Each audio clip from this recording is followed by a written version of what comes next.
Continuamos en nuestro programa Orientación y Salud. Ahora tenemos al doctor William García, anestesiólogo, que nos va a hablar de unos temas muy interesantes sobre el aspecto de la anestesiología. Sandra.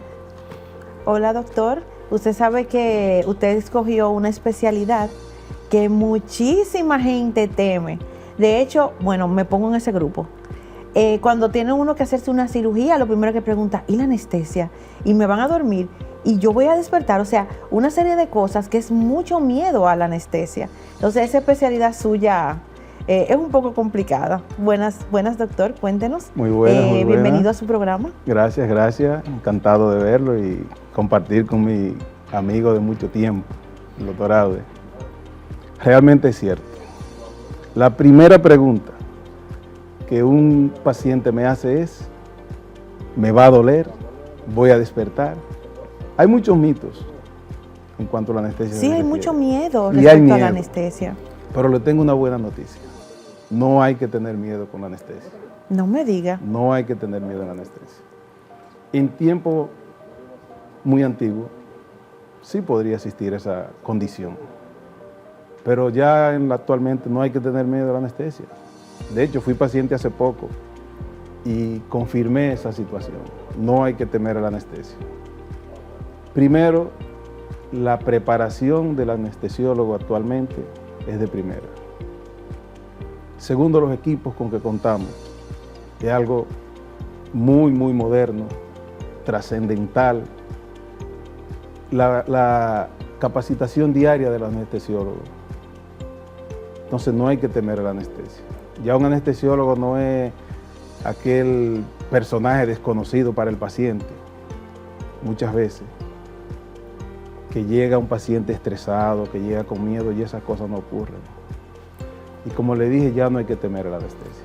García, tú hablaste de que ya hay muchos métodos nuevos en la anestesia. ¿Cuál fue la primera anestesia?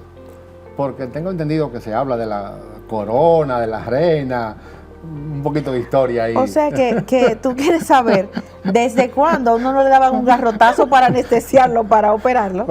Y no. sino desde cuándo ya se hizo formalmente lo de la anestesia. Es muy antiguo.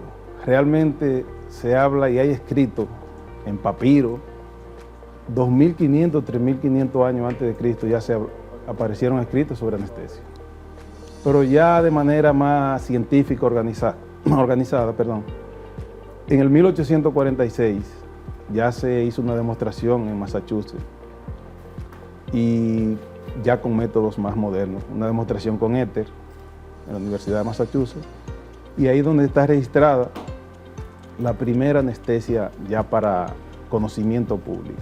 Pero realmente desde hace bastante tiempo, y de hecho, como le dije, aparecieron escritos sobre ya procedimientos hechos bajo anestesia. Doctor, ¿cuál es la función de la anestesia? Todos tenemos como más o menos una idea de que, ok, me van a dormir para operarme, punto. Pero dígame usted de manera profesional, ¿cuál es la función de la anestesia? Mira, si lo buscamos por lo que es definir lo que es anestesia, ausencia parcial o total de toda sensibilidad táctil y dolorosa, ya sea general o de una parte del cuerpo. La función de la anestesia es evitar el dolor, básicamente. Básicamente evitar el dolor. Y ya manejamos el dolor, ya hay sus especialidades para el manejo del dolor. Eso es lo que más inquieta, lo que más angustia a nuestro paciente, es el dolor. Claro. Entonces el anestesiólogo, como le dije, está capacitado para hacer esos manejos de manera correcta, de manera científica. En eso se basa lo del anestesiólogo.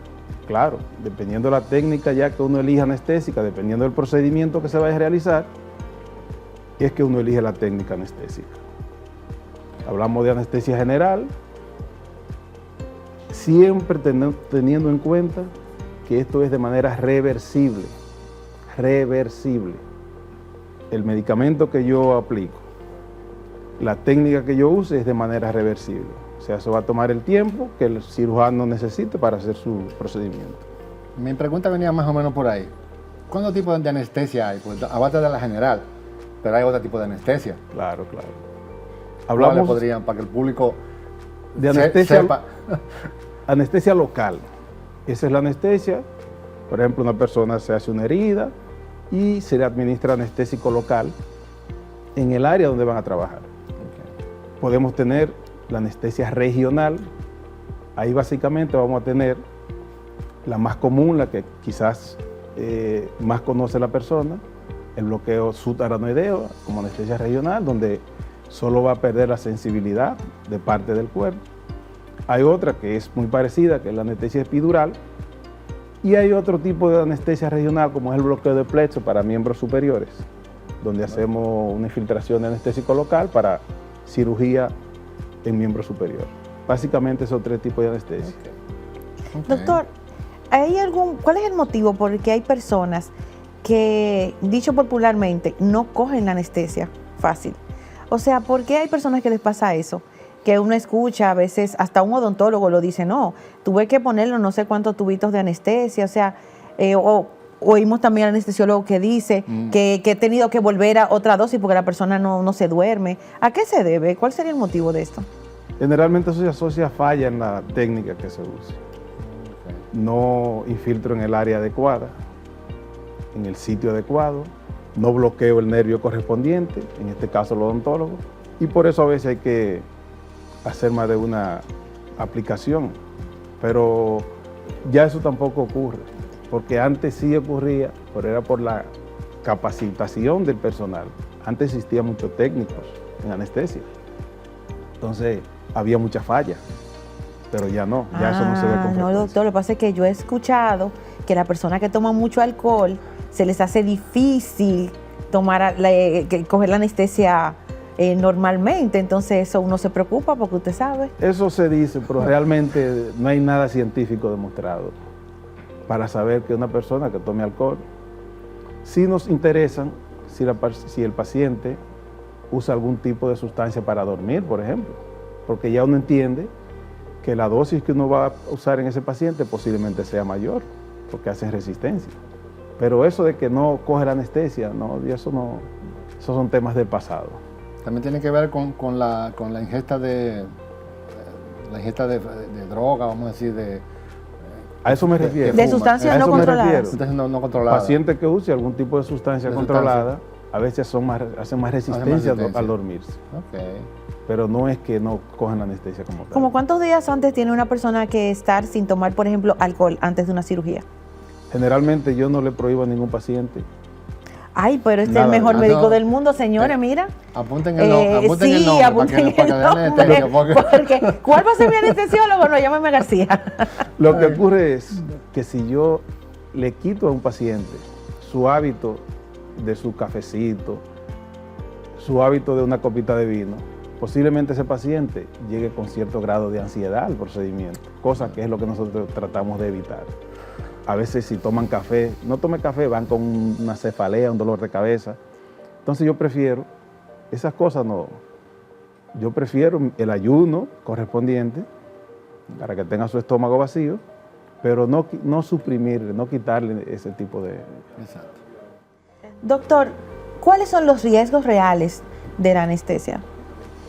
Mira, riesgo como tal, yo no hablo de riesgo en anestesia. La anestesia, como le dije al principio, es algo muy seguro.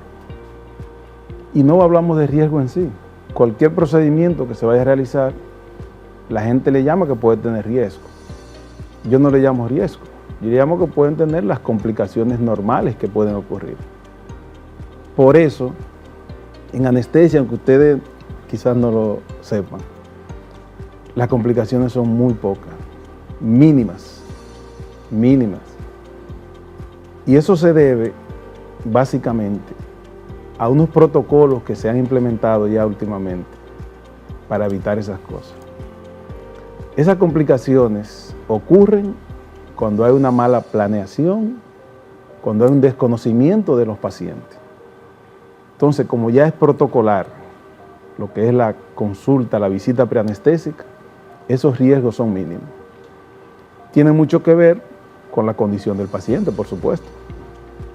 O sea que puede ser un paciente que tenga más riesgo que otro por su condición de salud, porque sea un paciente hipertenso que no esté muy bien controlado, o porque sea un paciente que sea diabético también, que no tenga los controles muy muy buenos de azúcar, entonces puede ser que ustedes tengan un poquito más de cuidado con este tipo de pacientes. Claro. Justamente, lo tenemos clasificado. Pacientes con enfermedades como esa, diabetes, hipertensión y cualquier otra condición de salud, eso va aumentando las posibilidades de riesgo o complicaciones. Por eso es importante para nosotros eso que le acabo de decir, conocer nuestro paciente antes. ¿Podríamos decir que riesgo y efecto secundario sería lo mismo entonces? Efecto secundario de la anestesia. Riesgo en sí no, porque cuando tenemos efecto secundario puede ser secundario a la técnica que yo utilice, por ejemplo. Y ya los riesgos se suman a la condición de nuestro paciente. Pero realmente son mínimas. Por eso le digo, no temer a la anestesia. Doctor, y de verdad es algo que escuchamos muchísimo. Ustedes que nos están viendo en este momento van a entender por qué. Hay gente que dice, cuidado si no despierto de la anestesia. ¿Podría una persona no despertar de una anestesia? Yo digo que no. La anestesia es algo reversible. Cualquier fármaco, cualquier técnica que yo use en un procedimiento anestésico es de manera reversible. ¿Qué es lo que puede ocurrir? Un paciente con alguna condición de salud, un paciente que tenga un problema, por decir así, un problema del hígado, un problema hepático, y yo utilizo fármacos que se metabolizan con el hígado, ¿qué puede ocurrir? Que el paciente dure más tiempo dormido, por ejemplo. Pero no debe ocurrir eso, de que un paciente no despierte de la anestesia. Eso no debe ocurrir. Ahora, un paciente puede tener un infarto en un procedimiento. Un paciente puede hacer un accidente cerebrovascular, que sería una condición para que un paciente dure más tiempo dormido, o quizás vaya a una terapia posquirúrgica ventilatoria, donde esté en un ventilador, por ejemplo. Pero realmente la anestesia es reversible. Cualquier tipo de anestesia, los fármacos se metabolizan y cualquier técnica que yo use es de manera reversible. Debe despertar todo el mundo. Esta pregunta que te voy a hacer va a ser un poquito jocosa, como dice la gente, que hay que vomitar la anestesia, o que si no... Que obligatoriamente hay que vomitar después de la anestesia, para botar la anestesia. O si no, que la gente despierta diciendo cosas, que se soñó con un número, que vio la cosa. Eso está plasmado. Hay gente que se desinhibe, o sea, comienzan a decir, por ejemplo, si el médico es buen mozo, le dicen, ay, pero doctor, usted es muy buen mozo. O sea, la gente como que dice muchas cosas, hasta secretos, gente que han confesado secretos y todo. ¿Eso está plasmado en estudio o son...? La primera parte, que hay que vomitar la anestesia. Sí. Cuando a mí me dicen eso, y a veces me lo dice el paciente al otro día, cuando yo paso, o me lo dicen previo, doctor, mire, yo vomito la anestesia. Yo de manera jocosa le digo, mira, yo no te voy a dar nada tomado, yo no te voy a dar nada por la boca. O sea, lo que se vomite es lo que tú tienes en el estómago. Y se supone que para una cirugía uno tiene que estar en ayunas. Yo no te voy a dar nada para que tú tengas que vomitar. Realmente los vómitos en anestesia se asocian casi siempre a los bloqueos regionales. Si el paciente, cuando hacemos un bloqueo regional, hace hipotensión, o sea, le baja un poco la presión, puede que vomite. Pero no porque la anestesia hay que vomitarla, no hay que vomitar anestesia.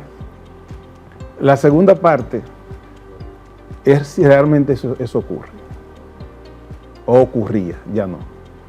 Hay unos medicamentos, un medicamento específico que actúa a nivel de cierto sistema que tiene que ver con las emociones, con la memoria, y los pacientes se disociaban. Así es como le llamamos, la anestesia disociativa. Pero si le digo que hace más de 20 años que no veo eso, es realmente así. O sea, es por los medicamentos que cambiaron. Hay un fármaco que actúa, como le dije, a nivel del sistema de las emociones, el sistema límbico. Y cuando se administraba ese fármaco, el paciente alucinaba, los pacientes narraban que sentían que se caían por un túnel, confesaban algunas cosas inadecuadas muchas veces, y nos veíamos en esa situación. Pero eso ya no ocurre, ese fármaco ha sido modificado, esas moléculas han sido modificadas, aparte de que tenemos otros fármacos que antagonizan esos efectos, o sea, evitan esas cosas. Y ya esos pacientes utilizamos ese fármaco que algunos lo han satanizado, yo no. Es un fármaco muy bueno, un fármaco seguro. Sí tenía ese problema. El paciente empezaba a hablar cosas desagradables. Yo tengo una amiga que me dijo, mira, no dejes entrar a nadie, entra tú sola, no dejes entrar a nadie mientras yo me recupero. Tuvo esa experiencia desagradable. Sí, es fuerte. Sin embargo, en niños es excelente ese fármaco. Los niños no tienen esas vivencias negativas. Los niños a veces se ponen a tirarle besitos a uno, a cantar esos cantos de la escuela que le enseñan. Las madres se asustan a veces porque tienen que hacer movimientos de los ojos, el nixtambo, como le llamamos, pero realmente es un fármaco seguro. Pero ya eso no lo van a ver, no lo van a ver. Okay. Doctor, mientras una persona está anestesiada, ¿respira?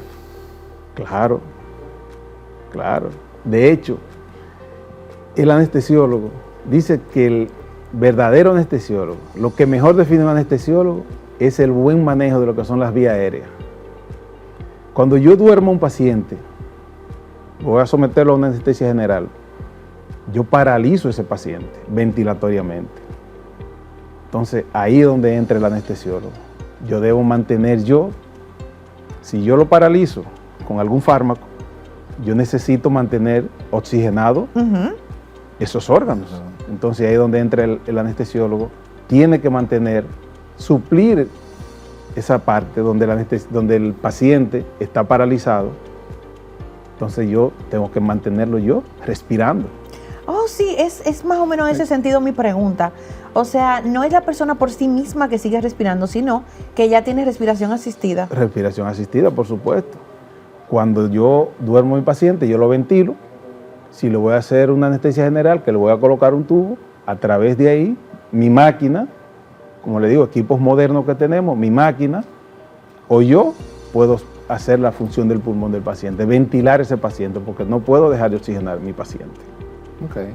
Ya tú ahorita más o menos la pregunta que te iba a hacer, me la contestaste. Todo paciente tiene que ir a preanestesia. No importa que se vaya a hacer el mínimo procedimiento de cirugía, tiene que ir a preanestesia. Es protocolar ya. Es de protocolo, excepto una situación de emergencia. Si llega un paciente con un accidente detrás, un politraumatizado, una herida de arma, yo no puedo empezar a hacer esas preguntas. Okay. Pero ya es protocolar. Todo paciente que va a ser sometido a un procedimiento donde el anestesiólogo va a trabajar, el anestesiólogo debe conocer su paciente. Puede ser el día antes, 2 días antes, y aún así, cuando se enfrenta a su paciente de nuevo, ya para el procedimiento anestésico, interroga de nuevo al paciente. No se puede tocar un paciente. Yo no debo administrarle ningún tipo de medicamento a un paciente si yo no conozco a mi paciente. De hecho, le dije al principio que las complicaciones y los errores en anestesia ocurren por un desconocimiento de mi paciente. Sí. Por eso es protocolar. Todo procedimiento electivo, no importa cuál sea, yo debo conocer a mi paciente. Y de hecho, así es como lo estamos haciendo. Ya todo el anestesiólogo tiene su consultorio, donde va a visitar, el paciente va a ver su médico. Ahí yo conozco a mi paciente, evalúo a mi paciente, un examen físico general, los antecedentes y conocer al detalle a mi paciente. Minimizo las complicaciones y los errores. ¿Yo puedo llevarme mi anestesiólogo para donde yo quiera? Generalmente no. ¿Por qué es que un anestesiólogo tan chulo como usted, doctor, cualquiera quiere llevárselo? Yo traigo mi anestesiólogo. García. A veces se hace, pero hay centros que no lo permiten. Exacto. Yo con cualquier amigo, Aude va a hacer una cesárea conmigo y me dice, mira, la esposa es anestesióloga, el esposo es anestesiólogo, es médico. Pues, sí, no hay problema, yo lo permito.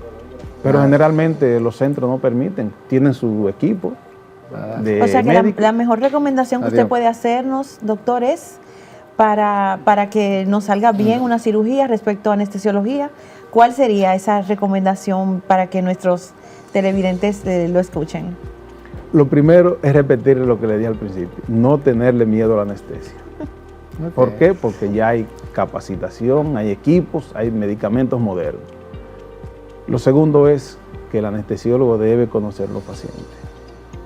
Es de rigor, es básico yo conocer mi paciente para evitar la sorpresa. Si yo voy a hacer un procedimiento anestésico y yo desconozco a mi paciente Y a la hora que yo me enfrente a ese paciente, el paciente, por ejemplo, tiene una fractura de mandíbula, tiene cualquier condición que no me permita abordar la vía aérea, claro. yo voy a tener problemas, ese paciente se me puede complicar. Entonces, por eso es que con yo conocer mi paciente, ya yo estoy preparado, ya yo hago un plan para el manejo de ese paciente. Y por eso las complicaciones, como le digo, son mínimas en anestesia. No tengan miedo a la anestesia. Nada, García, el tiempo de televisión es corto. Esperamos que Ay, vuelva sí, otra demasiado. vez. No. Abrazo para anestesia. Y nada, muchísimas gracias por comparecer. Cualquier cosa sabe que estoy cerca. Ok. Claro, y doctor, ya claro, para que gracias. hablemos del área específica tuya de la ginecobstetricia, que yo sé que Claro, anestesia. es un tema muy, Mira, muy a bonito. mí me encantan nuestros invitados. Ellos mismos ponen su próximo tema. Gracias. García, muchísimas gracias. Gracias, Encantado, doctor. encantado. Amigos, nos vemos la semana próxima. Ya ustedes saben, la orientación médica veraz y oportuna está aquí en Orientación y Salud.